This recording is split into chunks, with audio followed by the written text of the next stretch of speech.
Hello and welcome to the Third Eye segment of my little chakra exploration series here, where I spent about 7 to 10 days on a deep dive into every single chakra to really learn and attune to that different aspect of myself, as well as pay undivided attention to where I might need to be pouring more attention or assisting in imbalance or things of that nature. When I started with my third eye, I had used the affirmations in the vision board that I created, which I'll throw here. It was really powerful in reminding me of my power almost, which I wasn't really expecting.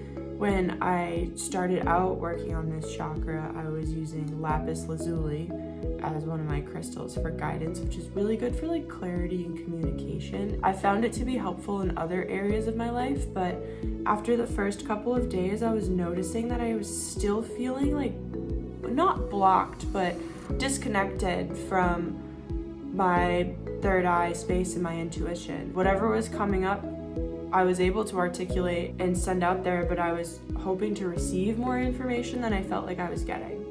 So I did a little crystal change up. One of my beautiful friends name dropped blue apatite that she had just bought herself. And I remembered that I have a piece that I've never really quite been drawn to or resonated with. All stones are different, so maybe if I had like a different shape or size or something, it would be more resonant. But nonetheless, I've already previously wire wrapped it, so I decided to take it along for the rest of my week, and that was a powerful difference, I will say.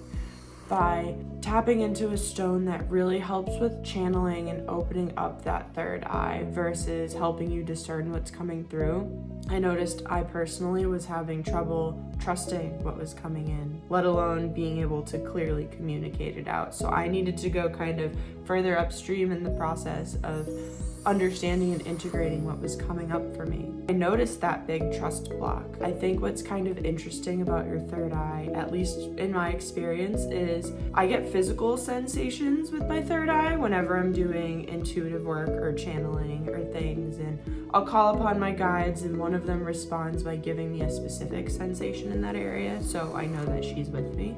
Shout out. Since I'm so sensory, I often will use the rest of my body as like a checks and balance measure. If I'm starting to get a third eye feeling, I'll check in with like my heart and my gut, because that's where my strongest radar is. I have sacral authority. By being able to spend the week kind of bridging the gap and integrating the different feelings I'm getting was really helpful in making sure that I'm understanding what's coming through for me, and it's sitting well with that confirmation step that I was taking to be able to share that moving forward. By the end of my third eye week, I was going on a little trip with mostly people I didn't know. I bring my two favorite decks of cards with me everywhere.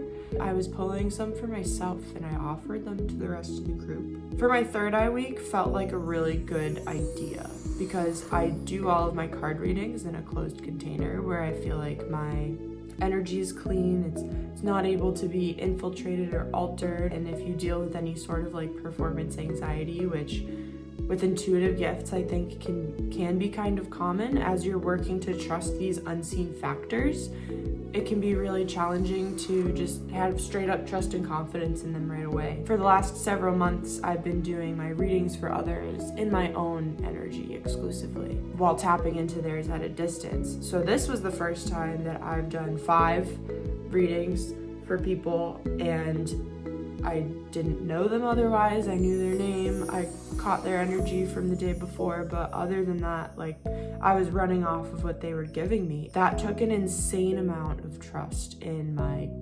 intuition.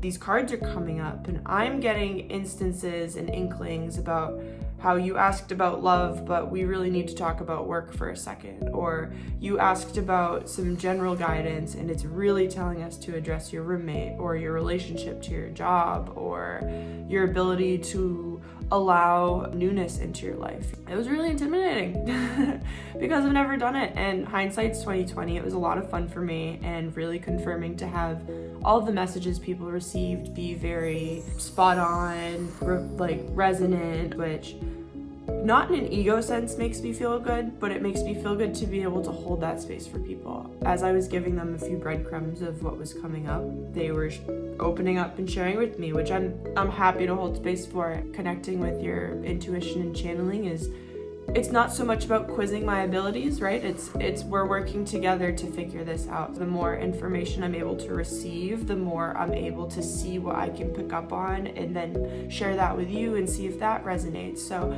it's like this collaborative workspace instead of like, how much can you figure out? That was all really divinely synchronized, I think, being able to spend so much time understanding and learning that I have these blocks with trusting my third eye, even though I shouldn't. And should is a shame word. So there's no need for me to hold the limiting belief that my intuition is not on the right track, or to reflect these different interpretations and messages that I'm receiving for other people just to help them. It felt like the perfect full circle. I spent like 7 or 10 days really trying to trust what was coming through and not question and not left brain the crap out of it, because it is a very right brain modality. Just because it's right brain doesn't mean it's not real or it's not methodical or like technical at all. Intuition, even though it is very much a feminine flow space, it uses your imagination too. That all just means to me that it has to do with your subconscious mind, connecting to the interconnectedness of things and grounding into that and tapping into that as everyone is able to. One other thing I'll mention before we wrap it up is working on that third eye space reminded me that having these gifts and having a strong intuition or sense of empathy, it's not something that makes you special. We all have it. It's just some of us have it more naturally, or some of us want to work harder at developing it. Just like any other skill for any other job or hobby, or, it's like playing music or being good at math. The more you do it, the better you get at it. We're all technically able to learn. It's just some of us aren't interested, or some of us it takes a little bit longer. And I think that was one of the key takeaways that I learned about building that trust in myself, is that for a while it felt like this big wild separation, like, whoa, mediumship, channeling, intuition, third eye, like they're all so fascinating and take so much skill.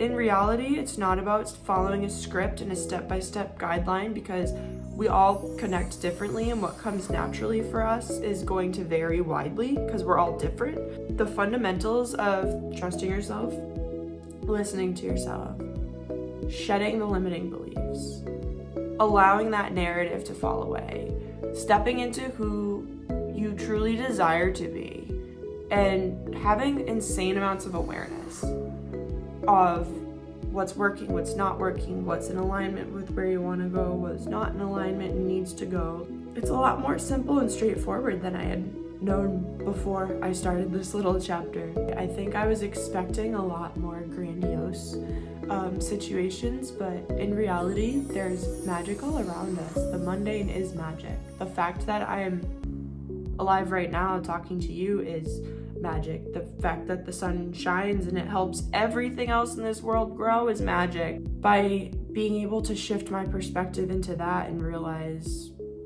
it's all right here, all right now, and to just sit and trust and be mindful and present and listen and be grateful and tapped into the present moment, the beauty in the present moment, the gratitude I can have for this present moment. All of those mindfulness aspects make your intuition go way up. But anywho, I will see you on the next one. Thanks for being here.